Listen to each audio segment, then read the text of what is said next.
करेंगे, है ना। संयुक्त परिवार का पहले तो क्या अर्थ है, आशय क्या है, विशेषताएं क्या है, संयुक्त परिवार के लाभ हानि क्या है, गुणदोष क्या है, संयुक्त परिवार में क्या परिवर्तन आया है, नए स्वरूप क्या है, और परिवर्तन लाने वाले कौन कौन से कारक हैं, कौन कौन सी प्रक्रियाएं हैं, और लास्ट में ओवरऑल क्या लगता है आपको कि संयुक्त परिवार का भविष्य खतरे में है क्या। जिस प्रकार से नाभिक परिवार की संख्या बढ़ती जा रही है, खास करके नगरीकरण के कारण महानगरों में अधिकांश संयुक्त परिवार के स्थान पर नाभिक परिवार दिखते हैं। नाभिक परिवार बार बार बुला मैंने, पति पत्नी और उनके अविवाहित बच्चे। तो आज क्या हो रहा है, लोग रोजगार की तलाश में नगरों की तरफ भाग रहे हैं, नई जीवन की चाह के लेकर, आधुनिकता की चाह के कारण, शिक्षा स्वास्थ्य के बेहतर दशाओं के कारण, मनोरंजन के साधनों, अवसंरचनात्मक सुविधा की उपलब्धता के कारण लोग नगरीय जीवन की तरफ आकर्षित हो रहे हैं, और इस क्रम में नगर की तरफ बढ़ते हुए प्रवसन के कारण परिवार की संरचना पर उसका बुरा प्रभाव हो रहा है। तो संयुक्त परिवार ने सदियों से भारतीय समाज को बनाए रखने में बड़ा योगदान दिया। यह हमारी संस्कृति का वाहक है। एक पीढ़ी से दूसरी पीढ़ी में जो भी समाज के तौर तरीके हैं, मूल्य है, प्रथा, परंपरा, इन सब का हस्तांतरण किसने किया है, संयुक्त परिवार ने, है ना। तो संयुक्त परिवार सिर्फ परिवार ही नहीं है, उसने पूरे समाज के संचालन में योगदान दिया है। सोचिए कि किसी परिवार में 4 सदस्य हैं, 4 भाई हैं, उसमें से किसी एक भाई की मृत्यु हो जाए तो उनके परिवार, उनके पति पत्नी, बच्चे, उनकी पत्नी, उनके बच्चों की जिम्मेदारी से अन्य भाइयों पर आ जाती है। तो ये एक अच्छी बात है कि परिवार जो है वो किस प्रकार मोरल सपोर्ट करता है। आज परिवार के ऐसे स्वरूप कम होते जा रहे हैं, उससे हमारे समाज के स्तर पर भी समस्या आ रही है। संयुक्त परिवार कल तक क्या करता था, बच्चों का लालन पालन, सामाजिकरण, बच्चों की अच्छी परवरिश करता था, अच्छे संस्कार देता था। आज हमारे बच्चों की परवरिश नगरीय क्षेत्र में कौन कर रहे हैं, मेड, है ना, क्रेच, शिशु पालन गृह या प्ले स्कूल। आज माँ बाप दोनों कार्यरत हैं, किसी कार्य में व्यस्त हैं, नौकरी कर रहे हैं। ऐसी स्थिति में बच्चों को पालना एक बहुत बड़ी कठिन चुनौती के रूप में आई है। जिस उम्र में बच्चों को अपने माँ बाप के प्यार, दुलार, संबल की जरूरत थी, आज उस उम्र में बच्चों को पर्याप्त प्यार नहीं मिल पा रहा, इससे उनका व्यक्तित्व का विकास नहीं हो पा रहा। आपने देखा होगा कई वर्किंग वुमेन क्या करती हैं, घर से निकलती हैं ऑफिस के लिए, अपने साथ बच्चे, छोटे बच्चे को ले जाती है और क्रेच में, शिशु पालन गृह में देकर अपने ऑफिस को चली जाती है। फिर शाम में ऑफिस से लौटते वक्त जैसे कोई सामान कलेक्ट करता है, अपने बच्चे को कलेक्ट करके फिर घर तक आती है। सोचिए कि उस बच्चे की साइकोलॉजी पर इसका धीरे धीरे क्या इंपैक्ट पड़ता है। कल को यही बच्चा भी क्या करता है, अपने माँ बाप को भी वृद्धाश्रम की तरफ ले जाता है। तो जो संयुक्त परिवार का विघटन हुआ है उससे समाज को बहुत नुकसान हुआ है, क्योंकि संयुक्त परिवार वृद्धों को शरण देता था। 4 बेटे में से कोई ना कोई एक बेटा माँ बाप की रक्षा के लिए हमेशा घर परिवार में मुस्तैद रहता था। आज क्या हो रहा है, नाभिक परिवार के कारण आज माँ बाप गांव में पड़े हुए हैं या किसी शहर में अपने बच्चों की संपत्ति के केयर टेकर के रूप में रह रहे हैं। वृद्धावस्था के कारण, शारीरिक अस्वस्थता के कारण आज माँ बाप को कई समस्याएं, भावनात्मक रूप से अलगावित है। और ऐसी स्थिति में संयुक्त परिवार के विघटन के कारण बच्चों का वो जो छांव था, एक ममता भरी छांव, वो नुकसान हो रही है। वृद्धों का शरण स्थल टूट रहा है और इससे समाज पर नकारात्मक प्रभाव आ रहा है। आज आप देखेंगे बहुत सारे बच्चे जो हैं चिड़चिड़े हो रहे हैं, सामंजस्य को लेकर बच्चों में समस्या, ईगो को लेकर। संयुक्त परिवार में जब कोई बच्चा पला बढ़ा होता था तो उसके व्यक्तित्व में बहुत सारे आयाम जो है ना, वो आ जाते थे। वो अपने ही घर में कई अलग अलग व्यक्तित्व के लोगों के साथ दिन प्रतिदिन इंटरैक्ट करता था। जब भी दादाजी के पास जाता था, दादाजी बड़े धार्मिक व्यक्ति थे, है ना। अभी पढ़ाना शुरू किया है, अभी क्वेश्चन शुरू मत करो आप सब, आरडी और जो अभी पहले पूरा सुन लो, यही तो मैं कहता हूं। अभी क्यों कहा जा सकता है, अभी सब आपकी राय भी ली जाएगी। अभी पहले सुनो तो लीजिए, आप सारे पक्षों को देख लीजिए, फिर आप अपनी राय दीजिएगा या प्रश्न अगर है तो पूछिएगा, है ना। देखिए, बच्चा अपने परिवार में ही अलग अलग व्यक्तित्व के स्वामी से इंटरैक्ट करता था। जब वो छोटा बच्चा अपने दादा के पास जाता था तो दादाजी उसे रामायण की कथा सुनाते थे, अच्छी धार्मिक बातें, कविता, भक्ति संगीत। जब वो अपनी दादी के पास जाता था तो दादी बड़ी भावुक थी, भाव प्रधान थी। अपनी माता जी के पास जाता था तो उनसे कुछ अलग गुण, पिता के पास जाता था तो अनुशासित थे पिता, चाचा जो थे थोड़े हंसी मजाक वाले थे। एक ही बच्चे के अंदर अलग अलग व्यक्तित्व के लोगों के साथ इंटरैक्ट करने के कारण उसकी पर्सनैलिटी का होलिस्टिक डेवलपमेंट होता था। आज क्या हो रहा है, महानगरों में कंक्रीट के जंगल में फैमिली रह रही है। अपार्टमेंट क्या है जी, कंक्रीट का जंगल है, किसी से कोई ज्यादा सामाजिक संबंध नहीं है। ऐसी स्थिति में घर परिवार में अगर कोई घर परिवार से, गांव से कोई व्यक्ति आ जाए तो बच्चे एडजस्ट नहीं करना चाहते। कोई गेस्ट आ जाए तो पहली प्रतिक्रिया बच्चों की कौन है, क्यों आए हैं, कब जाएंगे, मैं अपना कमरा शेयर नहीं करूंगा। सोचिए कि एक संयुक्त परिवार में पला बड़ा बच्चा जो है उसके व्यक्तित्व में हर आयाम थे, लेकिन जो नाभिक परिवार में बच्चा है वो अलगावित रहता है। घर परिवार में अगर मदर फादर दोनों वर्किंग है तो परिवार का वातावरण कैसा हो सकता है। तो संयुक्त परिवार सिर्फ परिवार तक ही सीमित नहीं है ना, यह बच्चों का के व्यक्तित्व के निर्माण में बड़ी भूमिका निभाता है। जब आप सामाजिक जीवन में आते हैं, आप कई अलग अलग तरह के व्यक्तित्व के लोगों से इंटरैक्ट करते हैं। अगर आपकी पर्सनैलिटी में फ्लेक्सिबिलिटी नहीं हो, गहराई ना हो, तो फिर आप सामंजस्य स्थापित नहीं कर पाएंगे। जो संयुक्त परिवार में पला बढ़ा बच्चा था उसके व्यक्तित्व का सर्वांगीण विकास होता था। लेकिन आज हमारे बच्चों का मनोरंजन कौन कर रहे हैं, आप देखिए, कार्टून टीवी, स्मार्टफोन। आज हमारे कई बच्चों को स्मार्टफोन, कार्टून की इतनी लत है कि वो उनके बिना रह ही नहीं सकते। कई बच्चे खाना कार्टून देखते देखते खाते हैं, कई माँ बाप तो उन्हें कार्टून दिखा दिखाकर भोजन कराते हैं। स्क्रीन टाइमिंग बढ़ रहा है, बच्चों में कई मानसिक बीमारियां आ रही हैं, शारीरिक बीमारियां आ रही हैं। बच्चा अब खेलना कूदना नहीं चाहता, मोबाइल तक उसकी दुनिया सीमित हो गई है। ये बात मैं बड़े बच्चों की नहीं कर रहा हूं, छोटे छोटे बच्चों की। कल तक संयुक्त परिवार में इतने लोग होते थे कि सभी से इंटरैक्ट करके दिन कब निकल जाता था पता ही नहीं चलता। आज परिवार की आकार में गिरावट आ गई है ना, बहुत कमी आ गई है। ऐसी स्थिति में बच्चा जो है वह मोबाइल फोन या कार्टून या तमाम अन्य मनोरंजन के साधनों में व्यस्त रहता है। कल तक वो अपने परिवार के सदस्यों के साथ इंटरैक्ट करता था, है ना। आज उसकी दुनिया बहुत और सिकुड़ती जा रही है ना।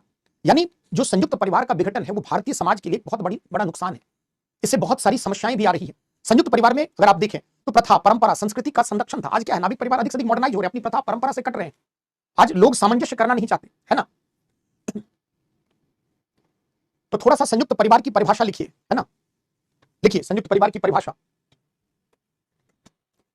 लिखिए। संयुक्त परिवार से आशय, संयुक्त परिवार से आशय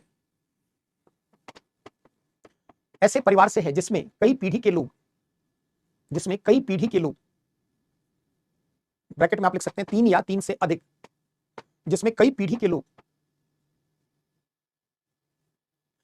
एक ही छत के नीचे निवास करते हैं। कई पीढ़ी के लोग, ब्रैकेट में 3 या 3 से अधिक, एक ही छत के नीचे निवास करते हैं, कॉमा, जिनकी साझी रसोई, कॉमन किचन, जिनकी साझी रसोई, साझी संपत्ति, साझी मूल्य व्यवस्था आदि होती है। साझी रसोई, साझी संपत्ति एवं साझी मूल्य व्यवस्था होती है, संयुक्त परिवार कहलाता है। संयुक्त परिवार कहलाता है। भारतीय संदर्भ में परिवार का आशय ही प्रायः, भारतीय संदर्भ में परिवार का आशय ही प्रायः संयुक्त परिवार से लिया जाता है। संयुक्त परिवार से लिया जाता है। संयुक्त परिवार संतानों के लालन पालन, उनके सामाजिकरण, संयुक्त परिवार संतानों के लालन पालन, कॉमा, उनके सामाजिकरण मतलब समाज के तौर तरीके सिखाना, बताना, समझाना, संतानों के लालन पालन, कॉमा, उनके सामाजिकरण, कॉमा, करने के साथ साथ उन्हें हर प्रकार से मदद करता है। उन्हें हर प्रकार से मदद करता है। सबका स्वागत है जो लोग जुड़ रहे हैं। यह भारतीय परंपरा, संस्कृति, मूल्य आदि को, यह भारतीय परंपरा, मूल्य, संस्कृति आदि को एक पीढ़ी से दूसरी पीढ़ी में हस्तांतरित कर, भारतीय परंपरा, संस्कृति, मूल्य आदि को एक पीढ़ी से दूसरी पीढ़ी में हस्तांतरित कर इसे निरंतरता व स्थायित्व प्रदान करता है। इसे निरंतरता एवं स्थायित्व प्रदान करता है। तो संयुक्त परिवार की विशेषताएं क्या है बच्चों? फटाफट अगले पार्ट में फीचर्स, विशेषताएं। तो पहला है क्या? आकार बड़ा। आकार बड़ा कई पीढ़ियों का, जो आपने परिभाषा में लिखी उससे बहुत सारी विशेषताएं का, एक ही छत के नीचे साथ साथ निवास करना,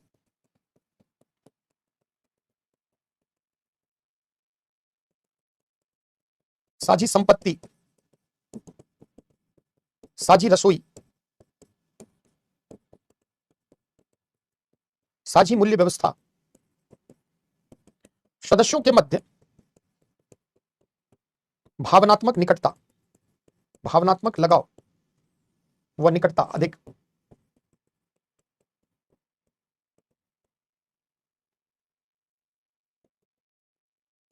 अधिकांशतः ग्रामीण क्षेत्र में प्रचलित,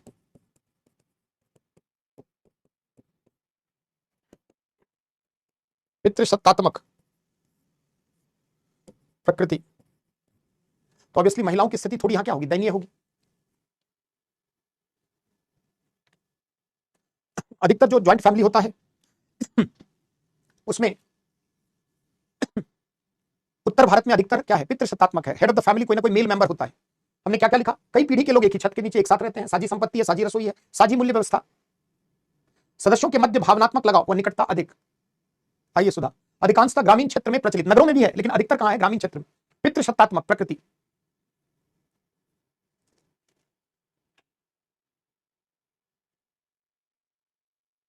हाँ हो सकती है विशेषताएं, प्राय विशेषता में हर चीज आ जाती है। गुण दोष में उसको और हाईलाइट करेंगे। हाँ हो सकती है, अच्छी बुरी दोनों हो सकती है। सुस्मिता हो गया। अधिकांशतः ग्रामीण क्षेत्र में प्रचलित है ना, पितृसत्तात्मक प्रकृति। संयुक्त परिवार के कार्य एक और ऐड कर लो, ताकि या गुण में ही कार्य को देख लेते हैं, है ना। अब थोड़ा एक हेडिंग बनाते हैं, संयुक्त परिवार के गुण क्या है। जैसे पूछता है कि संयुक्त परिवार के आशय को स्पष्ट करते हुए इसके गुण दोषों की चर्चा करें, तो इसके गुण क्या है, फायदे क्या है, गुण कहें, लाभ कहें, फायदे कहें, एडवांटेज कह लें, डिमेरिट्स कह लें, अवगुण क्या है, दोष क्या है, कमियां क्या है, दोनों को देख लेते हैं। तो गुण क्या है? पहला क्या है लाभ? कि संतानों का लालन पालन आसान होता है। संतानों का लालन पालन एवं सामाजिकरण आसान। वृद्धों को संरक्षण, वृद्धों को सुरक्षा एवं संरक्षण। इसके लाभ क्या है? विपत्ति के समय बीमा की तरह, जैसे मान लीजिए 4 भाई है, उसमें से एक की मृत्यु हो जाए, है ना, तो शेष अन्य 3 भाइयों पर जिम्मेदारी आ जाती है, जो मृत भाई है उसके परिवार, उसके बच्चों की देखभाल, उनकी सुरक्षा को लेकर, है ना। तो एडवांटेज क्या है, नोट करते चलो। विपत्ति के समय बीमा समझ गए ना, कि अगर मान लीजिए नाभिक परिवार, अर्बन एरिया में हस्बैंड वाइफ अनमैरिड चिल्ड्रन है और सिर्फ हस्बैंड ही कमाता है, और अगर किसी कारणवश बीमारी से या दुर्घटना में उसकी मृत्यु हो जाए तो महिला पर एक बड़ा बोझ आ जाता है, और यह समाज किसी महिला का कार्य करना अब पचा रहा है, लेकिन उतना स्वीकार्य नहीं है हर कार्य में। लाभ क्या है, संस्कृति का वाहक, संस्कृति, प्रथा, परंपरा, मूल्य आदि का संरक्षक एवं वाहक, वाहक मतलब एक पीढ़ी से दूसरी पीढ़ी में ले जाने वाला, है ना। अच्छी बात है, विकास ज्यादा लोग हैं, खराब थोड़ी है।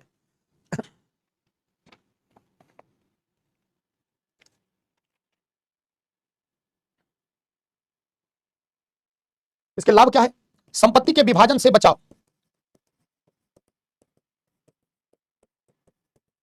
संपत्ति कॉमन रहती है, सब मिलजुल कर कार्य करते हैं। कई बार संयुक्त परिवार जो है आर्थिक क्षेत्र में भी मददगार कर, 4 भाई मिलकर बिजनेस संभालते हैं, है ना। संयुक्त परिवार में अगर आप देखें तो अनुशासन एवं नियंत्रण अधिक, अनुशासन एवं नियंत्रण अधिक,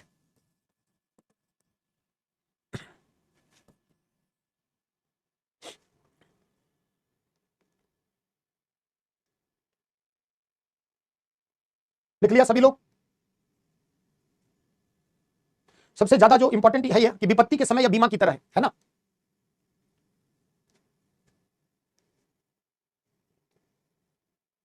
अनुशासन एवं नियंत्रण, बहुआयामी व्यक्तित्व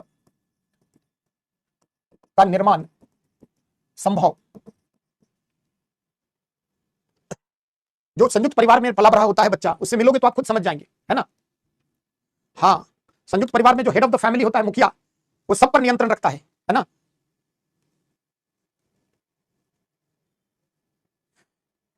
बाल आज सफेद है, कल रंग लूंगा आकृति, चिंता मत करो, पता ही नहीं चलेगा। आजकल तो बच्चों के भी बाल सफेद हो रहे हैं प्रदूषण के कारण।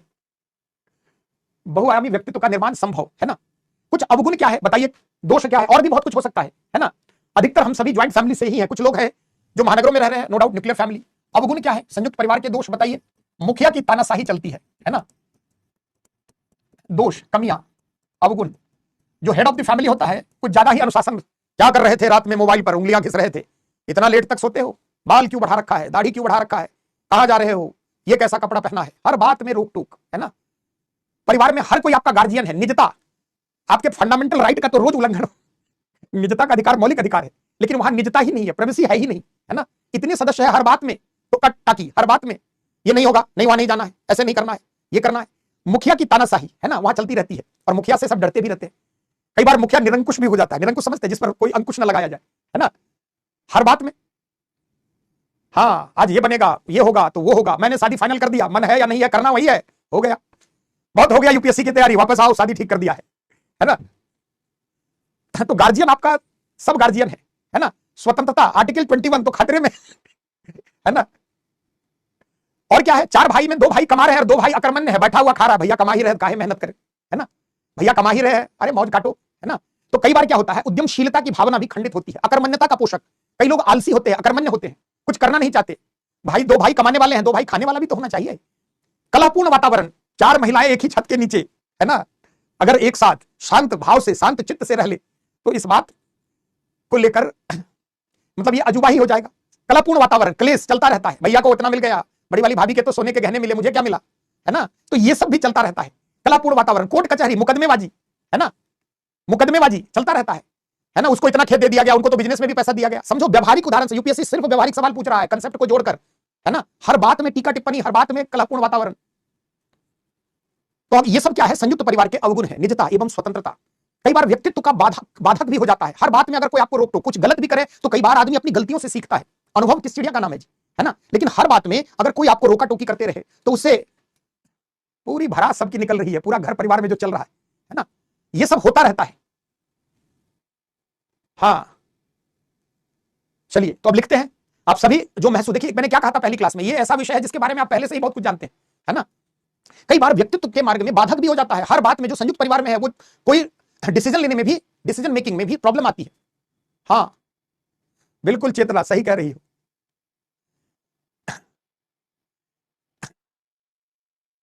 चलिए तो नोट करते हैं संयुक्त परिवार के कमियां। पहला लिखिए, और क्या कमी है? आज क्या हो रहा है तो सत्यनारायण का था, कल क्या तो बालाजी का, परसों क्या तो मुंडन, तरसों क्या तो विवाह। जो संयुक्त परिवार में पला बढ़ा बच्चा है वो थोड़ा रूढ़िवादी हो जाता है, थोड़ा धार्मिक दृष्टिकोण से अंधविश्वासी हो जाता है, क्योंकि परिवार में ये सब रोज चलता ही रहता है। आज जो है ये हो रहा, कल वो हो रहा, है ना। तो संयुक्त परिवार में घर का जो वातावरण है उसमें कहीं ना कहीं प्रथा, परंपरा, धर्म आदि की प्रधानता होती है। कभी कोई उत्सव, कोई त्योहार, कोई फैमिली गैदरिंग, फैमिली फंक्शन, कुछ ना कुछ चलता ही रहता है ना। तो ऐसी स्थिति में आप सोचिए कि परिवार के में ये अच्छी भी बातें हैं, लेकिन जो संयुक्त परिवार में बच्चा पलता बढ़ता है वो थोड़ा धार्मिक दृष्टिकोण से अंधविश्वासी, रूढ़िवादी हो जाता है ना। बहुत अधिक रूढ़िवादी होना भी खराब है, थोड़ा बहुत रूढ़िवादी तो चल जाती है ना। तो हम क्या लिख सकते हैं, ये सारे पॉइंट आप लिख सकते हैं। देखिए प्रश्न कैसे पूछता है, संयुक्त परिवार के गुण अवगुणों की चर्चा करते हुए इसमें आए परिवर्तनों को स्पष्ट करें। संयुक्त परिवार में आया परिवर्तन समाज को किस तरह प्रभावित कर रहा है? खास करके बच्चों और वृद्ध से ज्यादा सवाल पूछेगा। बच्चों से 2 बार पूछा है, वृद्ध से बचा हुआ है ना। चलिए थोड़ा धैर्य रखिए, है ना। चलिए गुण क्या है, दोष क्या है? तो पहला आप लिखिए, कलहपूर्ण वातावरण। हर परिवार में नहीं होता, कुछ अधिकतर लेकिन देखा गया है। कलहपूर्ण वातावरण, मुखिया की तानाशाही। तानाशाही कुछ कड़ा शब्द हो गया, है ना। हालांकि वो हमारे भलाई के लिए ही, उनका जो भी वो चाहते हैं अपने सदस्यों की भलाई के लिए ही, है ना, लेकिन फिर भी बात जो है वो तो है ही। महिलाओं की निम्न सामाजिक पारिवारिक स्थिति। महिलाओं की निम्न स्थिति आप लिख सकते हैं, क्योंकि अधिकतर पितृसत्तात्मक है। अकर्मण्यता का पोषक। देखना घर परिवार में ऐसा 1-2 मिल जाएगा जो सिर्फ रोटी तोड़ता है ना, कमी निकालता है। हाँ, पढ़ाई भी नहीं होती, बिल्कुल नहीं होती, कुछ ना कुछ फंक्शन ही चलता है, पायल तो पढ़ाई खाक होगी। अकर्मण्यता का पोषक। उद्यमशीलता की भावना प्रभावित। जब कोई दिक्कत है ही नहीं, भैया कमा रहे हैं, खा रहे हैं, तो क्या है का मेहनत करना, क्यों उद्यम करना, है ना। हाँ, जीरो टॉलरेंस, हाँ यही लिखना। जीरो टॉलरेंस है। बहुत सही। संयुक्त परिवार धार्मिक दृष्टि से रूढ़िवादी, अंधविश्वासी, निजता व स्वतंत्रता का अभाव।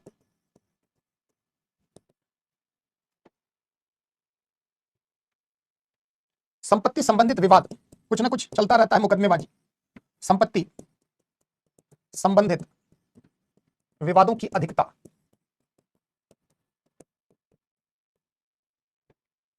चौथा पॉइंट है अकर्मण्य। अकर्मण्य मतलब कुछ न करने, कोई कर्म न करने वाला, है ना, है ना। अकर्मण्यता का मतलब कुछ न करने वाली सोच, कार्य न करने वाली प्रवृत्ति, है ना। औरतों का क्लेश ऊपर में ही है, ज्यादा जेंडर न्यूट्रल रखना है क्लास। है ना, महिला सशक्तिकरण का दौर है, जूनी शरत, है ना, तो जेंडर न्यूट्रल शब्द लिखा करे। कलापूर्ण वातावरण, समझने वाला समझदार है ना, समझ जाएगा क्यों लिखा गया है। चलिए, महिलाओं की निम्न स्थिति परिवार में, तो मैं क्या करूं शिवांशु, इसको टफ बना दूं जानबूझकर, है ना। सब्जेक्ट का नेचर ही ऐसा है, अंतिम तक इसमें आपको इंटरेस्ट आएगा क्योंकि अधिक चीज आपको पता ही है, तो जानबूझकर इसको टफ बना दूं क्या। आ रहे हैं ऑलरेडी भाई, धैर्य रखिए, आप में भी कमी हो गई है धैर्य की। चलिए हो गया, संयुक्त परिवार में क्या परिवर्तन आया है। एक अगला हेडिंग देखते हैं, changes witness in the joint family. संयुक्त परिवार में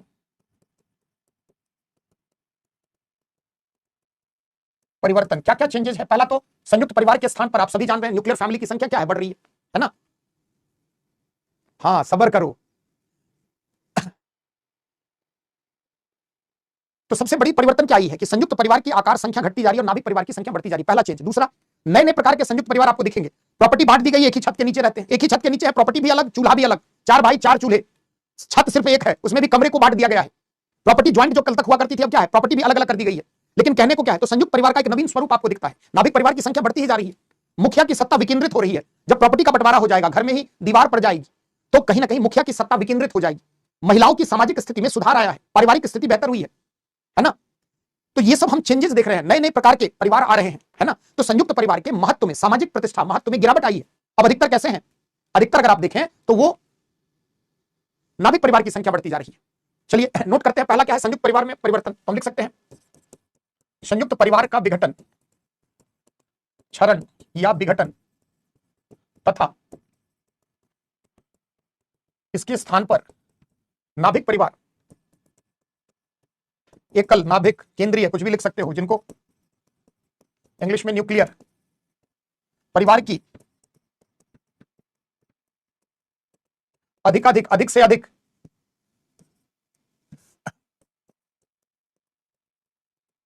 उपस्थिति, मुखिया की सत्ता विकेंद्रित,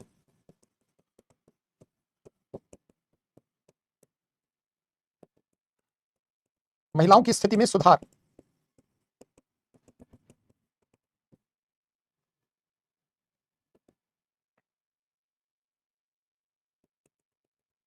नए नए प्रकार के संयुक्त परिवार की उपस्थिति,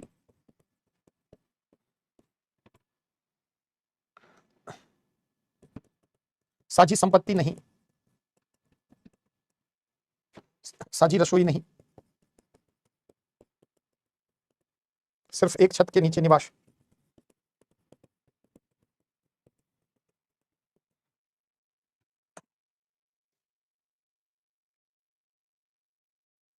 हम की भावना, बिल्कुल, सदस्यों के मध्य भावनात्मक लगाव में कमी।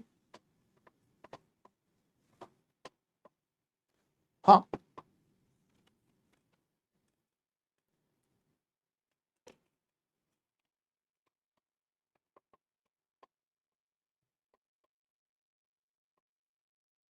हाँ निसार, अब बताना मुझे जरूरी नहीं है, तुम जो पूछ रहे हो उसका जवाब हाँ। चलिए अब कम कहो, कमेंट कम, ज्यादा कमेंट नहीं। देखो जहां सब्जेक्ट से रिलेटेड बातें हैं वहां आपका कमेंट स्वीकार है।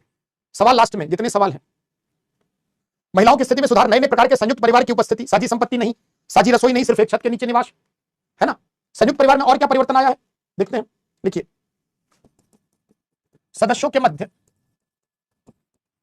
भावनात्मक संबंधों के स्थान पर औपचारिक संबंधों की प्रधानता,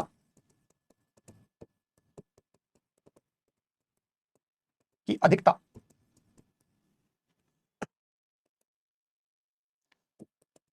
निर्णय प्रक्रिया, डिसीजन मेकिंग में सामूहिक भागीदारी, एक तरह से कह सकते हो परिवार का लोकतांत्रिकरण। पहले सिर्फ head of the family he decide करता था।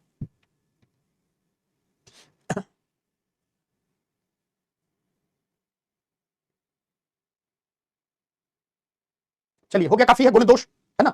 संयुक्त परिवार का हमने जो स्ट्रक्चर बनाया था उसी में विशेषताएं, कार्य भी आप मोटे तौर पर समझ ही गए, इसी में कार्य क्या क्या करता है, गुण क्या है, दोष क्या है, क्या परिवर्तन आया है, परिवर्तन लाने वाले कौन कौन से फैक्टर हैं, कौन कौन से प्रोसेस हैं, तेजी से देखिए। अच्छा, परिवर्तन आया है तो कुछ नए प्रकार के जो सवाल आ रहे हैं, थोड़ा सा उनको भी डिस्कस कर लेते हैं, है ना। जैसे एक सवाल जो पूछा है कि वर्क फ्रॉम होम, है ना, वर्क फ्रॉम होम का परिवार पर प्रभाव। ज्यादातर वर्क फ्रॉम होम का कल्चर कहां है जी, महानगरों में, नगरों में, महानगरों में। और महानगरों में कैसा परिवार है, नाभिक परिवार है। तो ऑब्वियसली अधिकतर जो सवाल है वो किस परिवार पर पूछा गया है, नाभिक परिवार पर। तो वर्क फ्रॉम होम का परिवार पर प्रभाव, देखो ये सब सवाल बस आपकी कितनी समझ है, कैसे आप घटनाक्रम को देखते हैं, है ना। संघवाद और ये सब लिखोगे तो प्योर पॉलिटी, लोकतांत्रिकरण का मतलब डिसीजन लेने में सबकी भागीदारी, है ना। वर्क फ्रॉम होम का परिवार पर प्रभाव, दोनों प्रभाव है, पॉजिटिव भी है और निगेटिव है। खास करके कोविड के समय में वर्क फ्रॉम होम का कंसेप्ट आया, उसके सकारात्मक प्रभाव भी हैं और कुछ नकारात्मक प्रभाव भी हैं। अब देखो ये सब प्रश्न आप किसी किताब में नहीं पढ़ेंगे, ये सब प्रश्न जो समाज के स्तर पर घटनाएं घटित हो रही हैं आप उन्हीं के आधार पर पढ़ेंगे, जो आपने अखबार में पढ़ा, जो आप देखते हैं, अनुभव करते हैं। तो अधिकतर डायरेक्ट लिखा है कि वर्क फ्रॉम होम का परिवार संरचना पर पड़ने वाले प्रभावों की समीक्षा करें। तो अधिकतर वर्क फ्रॉम होम महानगरीय कल्चर है, तो वहां अर्बन एरिया में नाभिक परिवार रहते हैं, तो ऑब्वियसली नाभिक परिवार पर इंपैक्ट क्या क्या पॉजिटिव इंपैक्ट है, कमेंट करिए फटाफट। सकारात्मक प्रभाव क्या आपको दिखता है।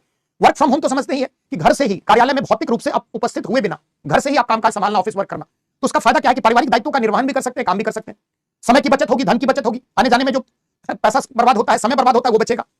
और क्या है, परिवार संबंधों में निकटता आएगी, पारिवारिक संबंधों में निकटता आएगी, है ना। और क्या इसका अच्छा है, माँ बाप की देखभाल हो सकती है, बच्चों पर प्रॉपर ध्यान दिया जा सकता है ना। और क्या हो सकता है, तो कार्यों का बंटवारा भी किया जा सकता है। जैसे कोविड-19 के फेज में कई जो है कमाने वाले जो पुरुष थे घर के, उन्होंने झाड़ू और सफाई का भी कार्य किया, है ना। तो बच्चों का परवरिश, देखभाल आसान, बिल्कुल। महिलाओं को लेकर सोचिए कि कार्यस्थल पर जाने से कई सुरक्षा को लेकर चिंताएं, वो चिंताएं कम जाएंगी। और क्या होगा, कार्यस्थल पर यौन हिंसा, तमाम दुर्व्यवहार, ये सब भी कई जगह होते हैं, वो भी कमी आएगी। महिला क्या करेगी, परिवार को भी चला पाएगी, बच्चों का भी लालन पालन कर पाएगी और काम भी कर पाएगी। सेविंग टेंडेंसी बढ़ेगी, पैसा बचेगा, आने जाने का ट्रैवल टाइम बचेगा, हो सकता है उस प्रोडक्टिविटी बढ़ जाए, कोई और क्षेत्र में काम करे। हाँ, अब ट्रैफिक कमेगा, बिल्कुल प्रिया, लेकिन यहाँ समाज पर बताओ, है ना। हाँ, संस्कृति, हाँ, बच्चों का प्रॉपर सोशलाइजेशन हो पाएगा, बिल्कुल बच्चों पर ध्यान दिया जा सकता है। अब देखो ये सब किसी किताब में आप नहीं पढ़ेंगे, बार बार कह रहा हूं, जो देख रहे हैं उसको आपको पॉइंट फॉर्म में 5-5 पॉइंट और ऐसे सवाल एग्जामिनेशन हॉल में आप टाइम जो है उसको फ्रेमिंग कर सकते हैं, बस आपको पता होना चाहिए, है ना। हाँ, जैसे आज आप देखिए पारिवारिक संबंधों में एक तो महानगरीय जो संस्कृति है उसमें पति पत्नी के मध्य तलाक की बढ़ती दर के पीछे बहुत सारे फैक्टर हैं। थोड़ा इसका सूक्ष्म विश्लेषण करिए, है ना। जैसे आप सोचिए कि जो महिला और पुरुष दोनों कमाने के लिए बाहर निकलते हैं, ऐसी स्थिति में सुबह 8-9 बजे निकलना और रात के लेट नाइट 8-9 बजे तक आना, महानगर का तो कल्चर ही वर्क कल्चर, कहने को 8 घंटा है, आने जाने ट्रैफिक टाइम जोड़ दें तो 12 घंटे से 13 घंटे लगते हैं मिनिमम। तो आप सोचिए, तो पारिवारिक संबंधों में out of sight out of mind कहते हैं ना, परिवार में मिलना जुलना इतना सीमित हो गया, बच्चों से इंटरेक्शन, कई बच्चे जो है, कई माँ बाप तो अपने बच्चों को देख भी नहीं पाते हैं, पिता खास करके। सुबह बच्चा 7 बजे 8 बजे स्कूल निकल गया, पिता उठे और ऑफिस चले गए, जब तक पिता लेट नाइट लौटे बच्चा सो चुका है, संडे को देखते हैं तो कई बार कहते हैं कहीं, है ना। ये सब महानगरीय संस्कृति है। उस पर से भी घर आने के बाद पूरे फैमिली लाइफ को, पूरे फैमिली स्ट्रक्चर को सबसे ज्यादा किसी एक चीज ने प्रभावित किया है, तो वो है मोबाइल फोन। घर में आने के बाद भी या तो टीवी या तो मोबाइल। तलाक के बढ़ने के पीछे बहुत सारे फैक्टर हैं। पति पत्नी या परिवार के सदस्यों में भावनात्मक लगाव होना चाहिए, लेकिन सच्चाई क्या है कि दोनों एक दूसरे को दिन भर वर्क कंडीशन ऐसी रहती है और शाम में घर आने के बाद WhatsApp, Facebook, social media, Insta, तमाम चीजें, और इन सब कारणों से पारिवारिक संबंधों में दूरी आ रही है। तो अब यही से यूपीएससी सवाल बनाया कि स्मार्टफोन का बच्चों पर क्या प्रभाव, क्या प्रश्न कहता है, बच्चों को बिल्कुल व्यवहारिक सवाल पूछता है कि बच्चों को देखो प्रश्न क्या पूछ रहा है। ये सब प्रश्न किसी किताब में तो शायद नहीं मिलेगा। देखो, बच्चे को दुलारने की जगह अब मोबाइल फोन ने ले ली है। बच्चों के सामाजिकरण पर इसके प्रभाव की चर्चा कीजिए। दोनों प्रभाव होगा, सामाजिकरण पर पॉजिटिव भी होगा और नेगेटिव भी होगा। वर्क फ्रॉम होम, देखिए सवाल क्या है, वर्क फ्रॉम होम का भारतीय परिवार संरचना पर पड़ने वाले प्रभावों की समीक्षा कीजिए, चर्चा करिए। क्या क्या होगा आप सभी बताएं तेजी से। वर्क फ्रॉम होम में हम क्या 5 पॉइंट लिख सकते हैं।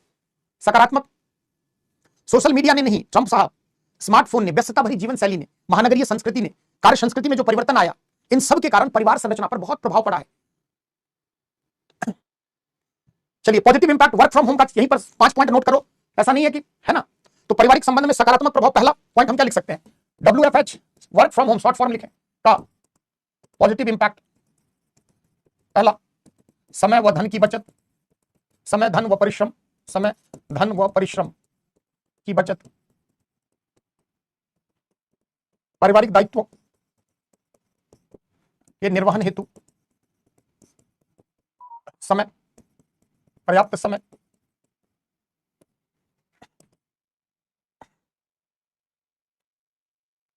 पारिवारिक संबंधों,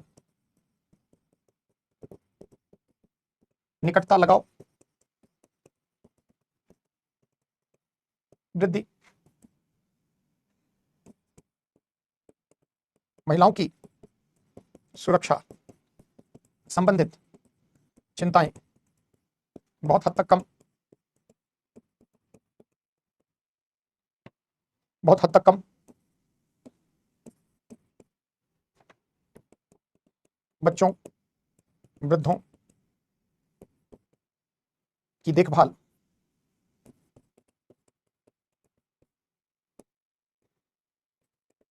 बेहतर।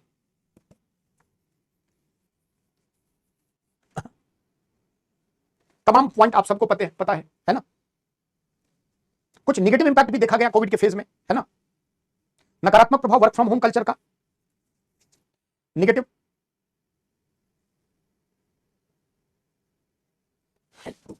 नकारात्मक प्रभाव पारिवारिक संबंधों में तनाव भी, पारिवारिक संबंधों में तनाव भी देखा गया। पतिदेव दिन भर घर में ही रहते हैं, हर 1 घंटे में चाय कॉफी मांगते रहते हैं, काम बढ़ गया है ना। पारिवारिक संबंधों में तनाव, हर आदमी को पर्सनल स्पेस चाहिए, लिबर्टी चाहिए। नकारात्मक, कार्य संबंधित तल्लीनता, फोकस्ड में कमी, घर परिवार में डिस्टर्बेंस कुछ ना कुछ होता रहता है। स्वास्थ्य पर दुष्प्रभाव,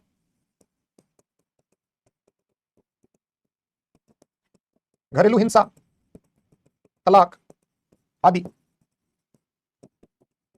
सामाजिक बुराइयों में वृद्धि।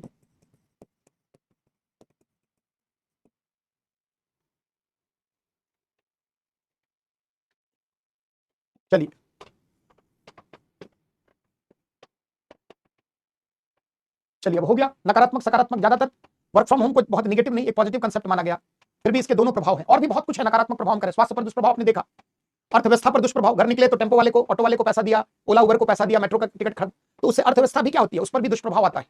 चलिए, अब एक जो सवाल पूछा है उसको बस देख लो, है ना, बस डिस्कस कर लेते हैं। जैसे जो पूछा है कि स्मार्ट, जैसे अब नया टाइप का सवाल बनाया तो पूछ सकता है कि स्मार्टफोन का पारिवारिक संरचना पर, पारिवारिक संबंधों पर प्रभावों की समीक्षा करें, पूछेगा। इस तरह के प्रश्न नए टाइप के परिवार को कोरिलेट करके बना सकता है। अब बच्चों पर स्मार्टफोन का प्रभाव, ये आपका होमवर्क रहा, पहले आप करिए, दिक्कत आएगी तो फिर मैं हूं। चलते हैं संयुक्त परिवार में परिवर्तन लाने वाले कारक, है ना, समझा दिया है आप सभी। क्या पॉजिटिव एस्पेक्ट है, क्या नेगेटिव एस्पेक्ट है, पहले आप खुद से लिखिए, है ना। चलिए, अब संयुक्त परिवार में परिवर्तन लाने वाले कारक, संयुक्त परिवार में परिवर्तन लाने वाले कारक एवं प्रक्रियाएं। प्रक्रिया समझते हैं जो सतत चलती रहती है, प्रोसेस। जैसे आप प्रक्रिया पहले देख लें कि कौन कौन सी प्रक्रियाएं, जितने भी करण है वो सभी क्या है, लगातार चलती रहती है। जैसे नगरीकरण, आधुनिकीकरण, पश्चिमीकरण, वैश्वीकरण या भूमंडलीकरण। तो ये सब क्या है, प्रोसेस है जो चलती रहती है। नगरीकरण के कारण संयुक्त परिवार संरचना, है ना। हाँ, कारक कौन कौन से हैं संयुक्त परिवार में, तो बहुत सारा, तो नगरीकरण इन सब से जुड़ता हुआ कारण आ जाएगा। कुछ और कारण, एक सेकंड बच्चों। संयुक्त परिवार में परिवर्तन लाने वाले और क्या क्या कारक हैं, अगर हम देखें कौन कौन से कारक ने संयुक्त परिवार को चेंज किया, पहले आप बताइए, फिर मैं समझाता हूं। बताओ, जहां पूछूं वहां दिमाग लगाओ। नगरीकरण नगरों की तरफ बढ़ता, वो सब उसी में आ गया प्रक्रिया में। संयुक्त परिवार की संरचना में कमी, समाज के स्तर पर धर्म का प्रभाव क्या है, कमा है ना। व्यक्तिवादी, उपभोक्तावादी, भौतिकवादी सोच, मानसिकता, संस्कृति हावी होती जा रही है। व्यक्ति आत्म केंद्रित हो रहा है, सिर्फ अपने बारे में सोच रहा है। तल्लीनता का, हाँ, तल्लीन होकर काम करना, फोकस्ड, है ना। यानी व्यक्ति जो है वह व्यक्तिवादी प्रवृत्ति से, पहले संयुक्त परिवार में सामूहिकता आधारित मूल्य थी, सबको साथ लेकर चलना है। बड़ा भाई पिता जो है वो अपना धर्म समझते थे, दायित्व समझते थे। लेकिन आज क्या है, सामाजिक नैतिक, बिल्कुल वही बता रहा हूं, सामाजिक नैतिकता क्या हो रही है, गिरती जा रही है ना। सामाजिक नैतिकता का क्षरण हो रहा है, पतन हो रहा है। समाज के स्तर पर धर्म के प्रभाव में कमी आई, है ना। इन सबसे परिवार की संरचना क्या है, वह कमजोर हो रही। और क्या है, वही हुआ स्वार्थीपन, व्यक्तिवादिता, वही बता रहा हूं राधिका, है ना। जो मैंने कहा, व्यक्तिवादी, उपभोक्तावादी, भौतिकवादी, है क्या, भौतिकवादी प्रवृत्ति, अधिक से अधिक धन संचय करना। ऐसी स्थिति में व्यक्ति परिवार को दरकिनार कर देता है। तो अर्बनाइजेशन में ही वो आ गया, हसन उसी में आ गया, नगरीकरण की प्रक्रिया में ही आ गया, है ना। नगरों की तरफ जो लोग भाग रहे हैं, क्यों भाग रहे हैं, नौकरी के लिए, शिक्षा के लिए, स्वास्थ्य के लिए, मनोरंजन के साधनों के लिए। हाँ, तालमेल का भाव, क्यों तालमेल का भाव, वही तो पूछ रहा हूं। थर्ड पॉइंट लिखा है पश्चिमीकरण, पश्चिम की संस्कृति, प्रथा, परंपरा को अपना, कलापूर्ण वातावरण, हाँ हो सकता है। हाँ, निजता, आधुनिक चाह, सब कोई क्या चाह रहा है, स्वतंत्र जीवन, ज्यादा टोका टाकी ना हो। जैसे महिलाओं की शिक्षा, महिलाओं की श्रम बल भागीदारी बढ़ी, उसका भी एक इंपैक्ट पड़ा है। जो महिलाएं जो है, अब वह खुद अपनी दुनिया, उनकी आत्म केंद्रित, जैसे पुरुष हुआ उसी तरह महिला भी, है ना। दिखावे की संस्कृति, वही भोगवाद से जुड़ा हुआ है। सही जा रहे हैं। रूढ़िवादी मानसिकता अगर होगा तो लोग संयुक्त परिवार में बना रहेगा। हाँ हाँ, पितृसत्तात्मक समाज के कारण महिलाओं को हमेशा दबा कर रखा जाना, उनको अधीन बनाए रखना। हाँ, चलिए ठीक है, अब पॉइंट लिखिए कारक में। जैसे कुछ सामाजिक विधान भी बने, है ना, उसने भी क्या किया, विवाह, महिला, इन सबको प्रभावित किया, उससे भी संयुक्त परिवार व्यवस्था। लिखिए पहला, देखिए समाज के स्तर पर धर्म के प्रभाव में कमी, समाज के स्तर पर धर्म के प्रभाव में कमी। दूसरा लिखिए आधुनिक शिक्षा, आधुनिक शिक्षा एवं वैज्ञानिक मनोवृत्ति। हाँ, शहरी अभिवृत्ति आ रहे हैं, बिल्कुल उसी पे आ रहे हैं प्रदीप। लिखिए वैज्ञानिक मनोवृत्ति, आधुनिक शिक्षा एवं वैज्ञानिक मनोवृत्ति। देखिए उपभोक्तावादी, भौतिकवादी, व्यक्तिवादी, उपभोक्तावादी, भौतिकवादी एवं उपभोक्तावादी, भौतिकवादी, व्यक्तिवादी, मूल्य का अधिक प्रसार। हाँ, आधुनिक जीवन की चाह एवं आधुनिक जीवन की चाह एवं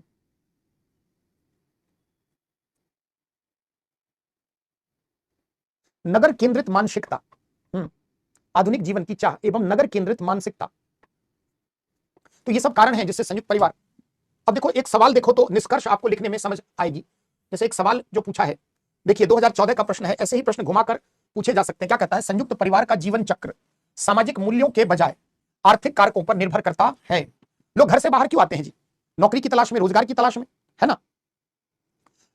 अब आप सोचिए, ट्रंप भाई साहब, आपके अमेरिका में क्या हुआ है, आज तक कोई अमेरिका में महिला राष्ट्रपति नहीं बन पाई। आप भारत की बड़ा दुहाई दे रहे हैं। 1776 से लेकर अब तक, है ना, अमेरिका में कोई महिला राष्ट्रपति नहीं बनी, जहां महिलाओं का जो है विकास चरमोत्कर्ष पर है ना। आशावादी बनो, सिविल सेवक की तैयारी करने वाले छात्र। संयुक्त परिवार का जीवन चक्र, ये प्रश्न क्या कहता है समझना। संयुक्त परिवार क्यों टूटा, कमजोर क्यों हुआ, क्यों टूटा, उसके पीछे कारण क्या था, लोग घर से क्यों निकले। रोजगार की तलाश सबसे बिगेस्ट फैक्टर है ना। तो जब घर से निकले काम के लिए, पैसा कमाने के लिए, आर्थिक कारकों ने क्या कर दिया, संयुक्त परिवार के जीवन चक्र को प्रभावित कर दिया। कल तक यह सामाजिक मूल्य की अभिव्यक्ति थी, है ना, लेकिन आज क्या है, आज क्या है, अगर आप देखिए आज सामाजिक मूल्य का, सामाजिक नैतिकता ही बदल चुकी है। कल को कोई बड़ा भाई अपने भाइयों की परवाह न करता तो ये समाज उसे धिक्कारता। आज समाज में हर का बड़ा भाई और छोटा भाई यही कर रहा है, तो समाज क्या कहे, है ना। तो आर्थिक कारक प्रबल कारक हैं। संयुक्त परिवार का भविष्य आपको क्या लगता है खतरे में है क्या? क्या हमारे यहां से संयुक्त परिवार व्यवस्था खत्म हो जाएगी? पिछले हजारों सालों से जो चीजें चली आ रही है, नो डाउट उसमें परिवर्तन हो रहा है, नाभिक परिवार की संख्या बढ़ रही है, लेकिन जो भारतीय संयुक्त परिवार आप देखें तो वह पश्चिम के नाभिक परिवार से अलग है।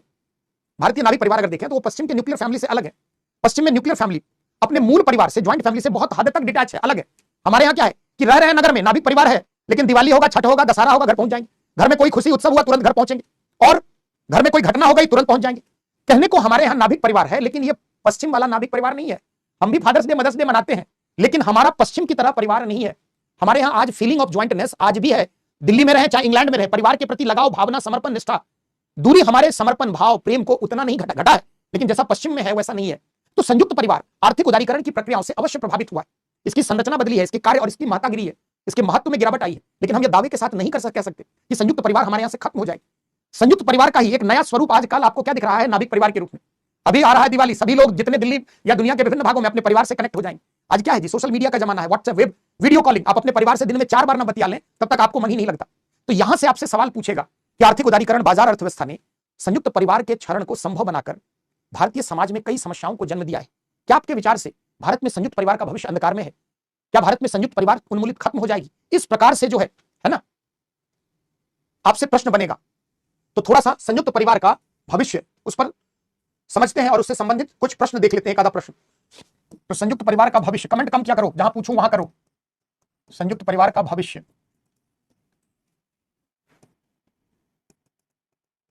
Future of joint family in India, लिखिए संयुक्त परिवार का भविष्य। लिखिए विगत 2-3 दशकों में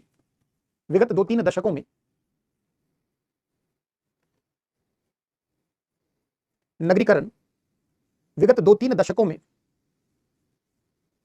नगरीकरण, आधुनिकीकरण एवं आर्थिक उदारीकरण की प्रक्रिया ने नगरीकरण, आधुनिकीकरण एवं आर्थिक उदारीकरण की प्रक्रिया, जैसे आप कहते हो निजीकरण, भूमंडलीकरण, तो ये सब क्या है? उदारीकरण, ये सब क्या है? आर्थिक उदारीकरण की प्रक्रिया का पार्ट है।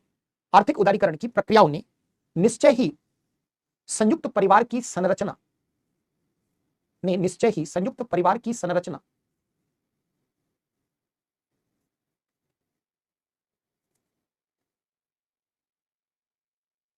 कार्यप्रणाली एवं महत्व ने संयुक्त परिवार की संरचना, कार्यप्रणाली एवं महत्व को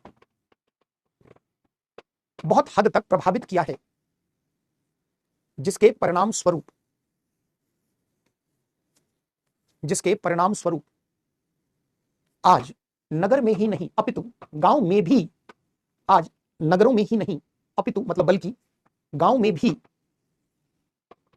नाभिक परिवार की संख्या बढ़ती जा रही है।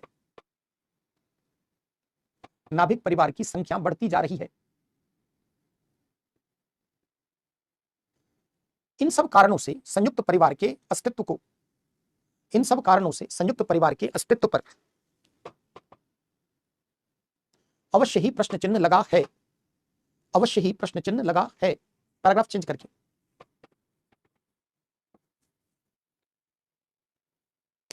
संयुक्त परिवार को प्रभावित करने में आर्थिक कारकों की सबसे प्रबल भूमिका रही है। संयुक्त परिवार को प्रभावित करने में आर्थिक कारकों की सबसे प्रबल भूमिका रही है। रोजगार के अवसरों की तलाश में नगरों की तरफ होने वाले प्रवासन, माइग्रेशन, रोजगार के अवसरों की तलाश में नगरों की तरफ होने वाले प्रवासन, माइग्रेशन ने नाभिक परिवार को जन्म देने में महत्वपूर्ण भूमिका निभाई है।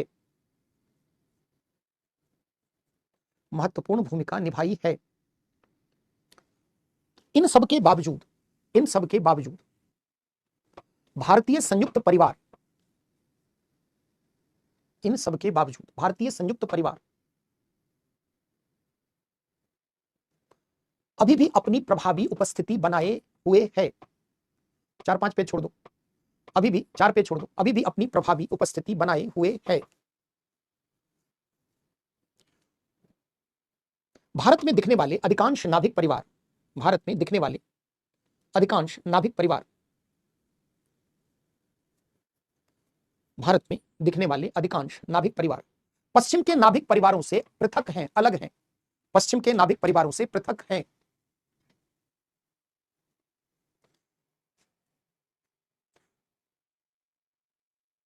वे आज भी अपने मूल परिवार, संयुक्त परिवार ब्रैकेट में, वे आज भी अपने मूल परिवार से भौगोलिक दूरी के बावजूद भावनात्मक रूप से अधिक जुड़े हुए हैं। वे आज भी अपने मूल परिवार, मूल का मतलब यहां न्यूक्लियर मत समझ लेना, ज्वाइंट फैमिली से भौगोलिक दूरी के बावजूद भावनात्मक रूप से जुड़े हुए हैं। और यही लगाव व जुड़ाव उनमें संयुक्तता की भावना, फीलिंग ऑफ ज्वाइंटनेस, यही लगाव व जुड़ाव उनमें संयुक्तता की भावना, फीलिंग ऑफ ज्वाइंटनेस को उत्पन्न करता है और उन्हें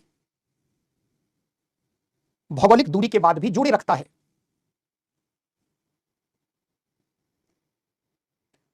पैराग्राफ चेंज करके, आर्थिक कारकों ने संयुक्त परिवार के आकार एवं महत्व में अवश्य,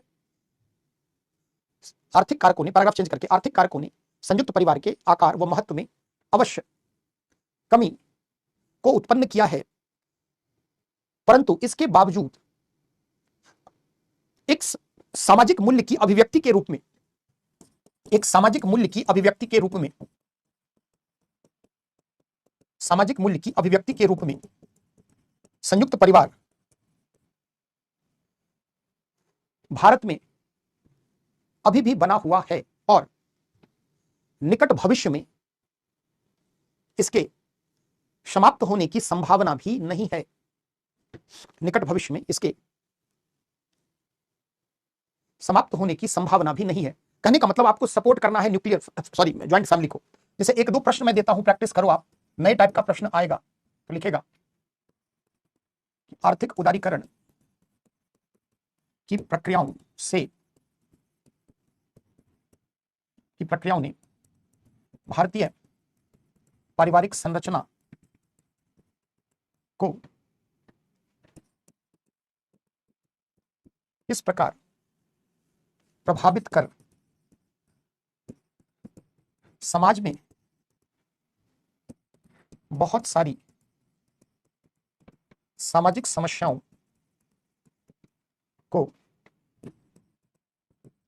जन्म देने में महत्वपूर्ण भूमिका निभाई है, स्पष्ट करें।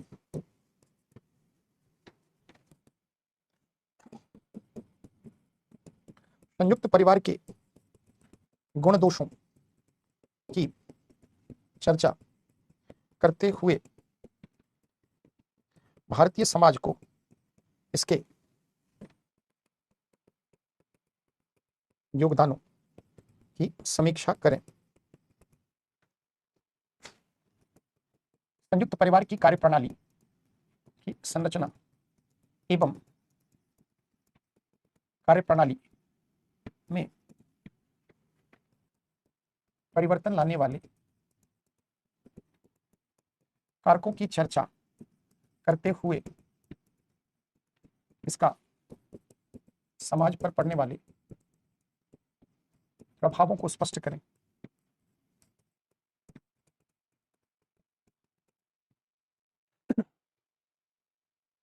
नहीं, ज्यादा तबीयत खराब होते आराम करो, वीडियो देख लेना। तो ये 2-3 नए टाइप के सवाल बना सकता है, और जैसा विवाह परिवार से प्रश्न है बच्चों, आपको दिख जाएगा इस तरह के प्रश्न, है ना।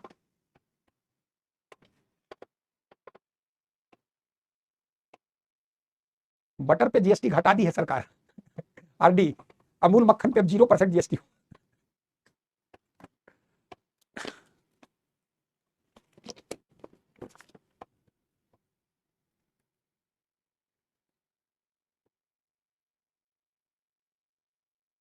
अब यहां पर जो समाज में बहुत सारी सामाजिक समस्या, क्या क्या सामाजिक समस्या को जन्म दिया गया है बताइए। संयुक्त परिवार के स्थान पर अगर जो विघटन हुआ उससे नई नई सामाजिक सुरक्षा क्या है? क्या सामाजिक समस्याएं महिलाओं की सुरक्षा को लेकर, विवाह में स्थायित्व को लेकर, बहुत सारी सामाजिक बुराइयां अगर आप देखें, जैसे बच्चों के विरुद्ध यौन हिंसा की घटनाएं, परिवार संयुक्त परिवार में बहुत व्यक्ति सुरक्षित रहता है हर तरह से, है ना। महिलाओं की सुरक्षा को लेकर आए दिन, अभी शब्द मत पूछा करो, अभी आप ज्यादा लिखो, पहले टेस्ट प्लेयर बनो, फिर वनडे खेलना, है ना, फिर 2020 ट्राई करना है। चलिए, तो हमने इसको देख लिया, अब चलते हैं जो हमने मेन बनाया था, है ना, इसी में आपका सारा कंसेप्ट क्लियर होता जा रहा है इसी टॉपिक से। तो हमने अब तक विवाह, एक धार्मिक संस्कार, परिवार, विवाह परिवार से बहुत सवाल है, संस्कृति से बहुत सवाल है। चलते हैं जाति पर आधारित समाज, थोड़ा कास्ट को भी समझते हैं तेजी से, इसी तरह कास्ट का भी एक डायग्राम बनाकर जाति के बारे में सब कुछ, अभी ज्यादा लिखो, है ना। जाति व्यवस्था, कास्ट सिस्टम, जाति व्यवस्था से 3-4 सवाल पूछा है बच्चों, एक बार जब भी कोई टॉपिक पढ़े एक बार प्रीवियस ईयर क्वेश्चन देख लें, है ना। एक तो ये अंतरजातीय विवाह वाला पूछा है जो पहले भी चर्चा हुई है। देखिए दूसरा सवाल 2023 15 अंक का सवाल है, गौर करना। भारत में जातीय अस्मिता, जातीय पहचान गतिशील भी है और स्थिर दोनों ही क्यों है? जातीय अस्मिता गतिशील और स्थिर दोनों ही क्यों है? बहुसांस्कृतिक भारतीय समाज को समझने में क्या जाति की प्रासंगिकता, रेलेवेंस समाप्त हो गई है? उदाहरणों सहित विस्तृत उत्तर दीजिए। प्रश्न देखिए क्या कह रहा है, कह रहा है बहुसांस्कृतिक जो भारतीय समाज है उसको समझने में क्या कास्ट की रेलेवेंसी खत्म हो गई है, जाति की प्रासंगिकता? तो जाति की रेलेवेंस से सवाल है। एक और देखो सवाल, जाति व्यवस्था नई नई पहचानों और सहचारी रूपों को धारण कर रही है, अतः भारत में जाति व्यवस्था का उन्मूलन नहीं किया जा सकता, टिप्पणी करें। एक सवाल लास्ट और देख लो, सवाल जरूर देखो। इस मुद्दे पर चर्चा कीजिए कि क्या और किस प्रकार दलित प्रख्यान, दलित से संबंधित राइज, उदय, विमर्श के समकालीन आंदोलन जाति विनाश की दिशा में कार्य करते हैं। 80% लोग कोई सवाल ही नहीं समझ गया में आया क्या पूछा है। तो चलते हैं कास्ट के बारे में तेजी से कुछ बेसिक बातें जो है उसको देखते हैं और फिर जो समसामयिक सवाल बन रहे हैं करंट बेस्ड उस पर ज्यादा चर्चा करते हैं। जो इसका कन्वेंशनल पार्ट है उसको तेजी से हम लोग देख लेते हैं। अगर आपने एनसीईआरटी पढ़ा होगा, उम्मीद है कि नहीं पढ़ा होगा, तो जिन्होंने पढ़ा होगा उसको ज्यादा समझ में आएगा ये सब कंसेप्ट। तो थोड़ा जाति का अर्थ, आशय, जाति व्यवस्था का तात्पर्य, संक्षेप में जाति की उत्पत्ति कैसे और क्यों, जाति की परंपरागत विशेषताएं,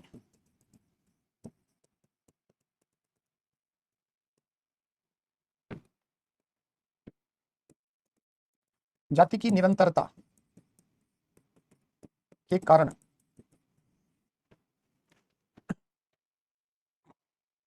चलिए जिन्होंने पढ़ा है अच्छी बात है।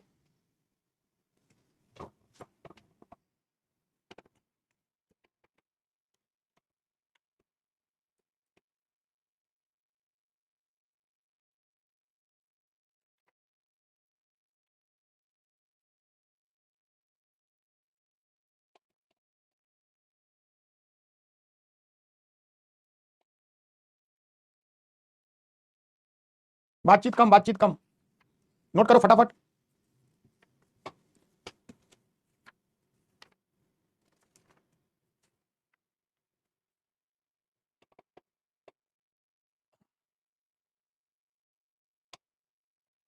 जाति की निरंतरता के कारण, यहां से सवाल बहुत पूछ रहा है, प्रासंगिकता के कारण, है ना।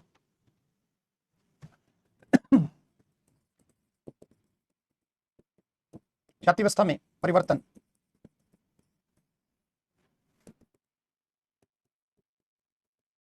परिवर्तन लाने वाले कारक, समसामयिक मुद्दे। अभी बिहार की राजनीति, नेशनल मीडिया में कास्ट एंड पॉलिटिक्स, जाति एवं राजनीति बहुत ज्यादा हावी है, तो यहां से कोरिलेट करके जाति आधारित जनगणना, यहां से सवाल ड्यू है, अब तो केंद्र सरकार ने मंजूरी भी दे दी है।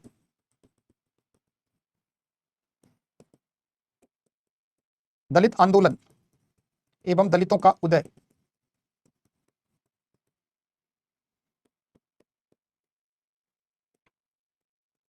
जाति आधारित आरक्षण, ये सब करंट को जोड़ करके सवाल बनाएगा। कास्ट के फ्यूचर को लेकर सवाल पूछा है यूपीएससी ने। जाति बहुत बड़ा टॉपिक है ना।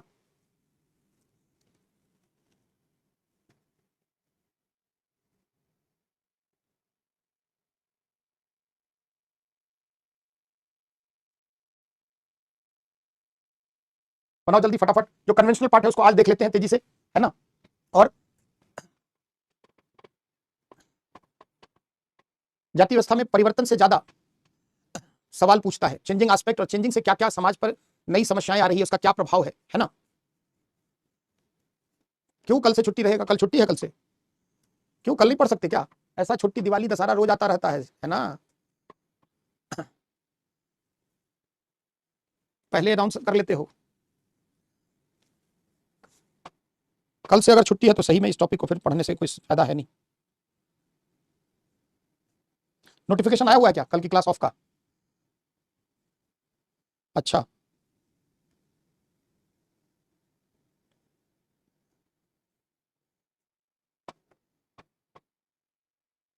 अच्छा प्लानर में आया हुआ है, ठीक है।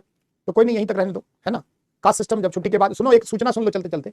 छुट्टी के बाद जो है ना, दिवाली की 24 तक ऑफ है, उसके बाद छठ का त्योहार है, तो उसके नेक्स्ट वीक मैं अवेलेबल नहीं हूँ, है ना। तो मेरी क्लास जो है उसके बाद वाले वीक से कंटिन्यू चलेगी जब तक खत्म ना हो जाए। तो आपको मिल जाएगा सूचना और भी, है ना। तो मैं अब छठ के बाद ही क्लास लूंगा, ठीक है। चलिए, आप सबको दीपावली की बहुत बहुत शुभकामनाएं, है ना। त्योहार का आनंद लीजिए, है ना। जो लोग रिवाइज नहीं कर पाए किसी भी कारणवश से, एक बार एनसीईआरटी पढ़कर छुट्टी में आइएगा। कक्षा 12 की भारतीय समाज, समाज में परिवर्तन और विकास, है ना। कौन सा लास्ट वाला क्वेश्चन, है ना। लास्ट वाला क्वेश्चन कौन सा कह रहे हो? जिनको कोई प्रश्न पूछना पूछ लो। ये वाला कह रहे हो क्या? संयुक्त परिवार की संरचना और कार्यप्रणाली में परिवर्तन लाने वाले कारक की चर्चा करते हुए इसका समाज पर। जिनको कोई प्रश्न नहीं है, बहुत बहुत धन्यवाद, है ना। हाँ, कोई नहीं, अगर आ गया है तो कोई नहीं, छुट्टी ही रहेगा। नॉर्थ बिहार से हैं हम, अब ज्यादा उतना क्या पूछ के करोगे। कौन सा अभी किसने पूछा था सवाल? लास्ट वाला जाफरी, कौन सा सवाल? ऊपर वाला या नीचे वाला? बताओ जल्दी पूछो, कौन सा सवाल?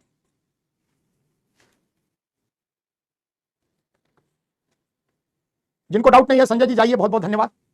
शुभ रात्रि, शुभ दीपावली, है ना। चलिए, जो पूछ रहा है बच्चा, कौन क्या जाफरी क्या पूछ रहा है? छठ 28 के आसपास, 28-29 शायद है। लास्ट वाला ये मधु, संयुक्त परिवार के गुण दोषों की चर्चा करते हुए, यही तो इतना समझाया। पीवाईक्यू, पीवाईक्यू अभी जब पढ़ा ही नहीं तो फिर क्या? भिन्नता और अलगाव में क्या अंतर है? भिन्नता का मतलब होता है एक दूसरे से अंतर करना, अलगाव का मतलब होता है टोटली अलग थलग हो जाना, है ना। लास्ट पीवाईक्यू अभी क्या करोगे जाफरी पढ़ के, जब हमने पढ़ाया ही नहीं, है ना। तो उसको जब पढ़ा देंगे तब तब पूछना, है ना। सोशियोलॉजी ऑप्शनल का रिसोर्स देख दो, किताब थोड़ी है जो बताएंगे, हो जाएगा। बहुत डिटेल पढ़ना है, इग्नू पढ़ लो जिनको चाहिए रिसोर्स, ग्रेजुएशन और एमए दोनों को मिलाकर। चलिए, मुझे नहीं लगता आपको जेन्युइन सवाल है, ठीक है। बहुत बहुत धन्यवाद आप सबका, थैंक यू वेरी मच, शुभ रात्रि। चलिए, हम मध्यम वर्ग के उदय से संयुक्त परिवार में विघटन है। मध्यम वर्ग ज्यादातर कहाँ है जी? नगरों में, खास करके नवीन मध्यम वर्ग नगर केंद्रित है ना। तो ऑब्वियसली जब नगरीकरण होगा तो और जो है कहीं ना कहीं परिवार की संरचना प्रभावित होगी। रूढ़िवादिता और अंधविश्वास, अंधविश्वास रूढ़िवादिता का ही परिणाम है।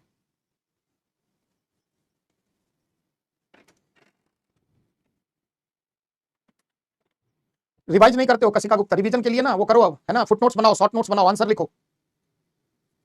शहरों की अपेक्षा गांव में संयुक्त परिवार की इतने देर से क्या समझा रहा था? गांव में क्या मूल्य है? संयुक्त आधारित मूल्य है, धर्म की प्रधानता है, प्रथा परंपरा की प्रधानता है, इसलिए वहां पर ऐसे परिवार दिखते हैं। कृषि प्रधान आर्थिक संरचना रही, इसलिए संयुक्त परिवार गांव में रहा, है ना। खेतीबाड़ी में अब ना मशीन आ गए, प्रौद्योगिकी आ गई। पहले क्या था? खेतीबाड़ी में सामूहिक कार्य, घर के सभी सदस्य एक साथ कार्य करते थे। चलिए।